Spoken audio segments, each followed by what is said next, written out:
अस्सलाम वालेकुम दोस्तों, कैसे आप। बहुत से लोग मैसेजेस करते हैं कि क्या डिप्लोमा होल्डर दुबई म्यूनसिपलिटी से या यूएई में किसी भी रियासत की जो म्यूनसिपलिटी है उससे अप्रूव हो सकता है।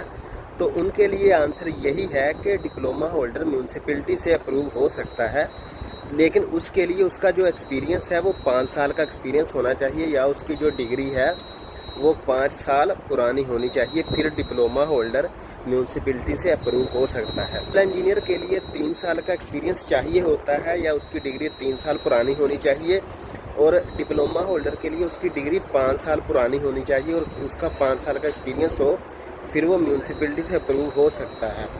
लेकिन उसके जो डॉक्यूमेंट्स हैं डिप्लोमा होल्डर के, उसमें मैट्रिक के, इंटरमीडिएट के और जो डिप्लोमा का उसका सर्टिफिकेट है वो सारे मिनिस्ट्री ऑफ फॉरेन अफेयर से और एम्बेसी से अटेस्टेड होने चाहिए। उसके बाद इधर से पहले वो सोसाइटी ऑफ इंजीनियर के कार्ड के लिए अप्रूवल लेगा, कार्ड के बाद फिर वो म्यूनसिपलिटी से टेस्ट के लिए अप्लाई कर सकता है।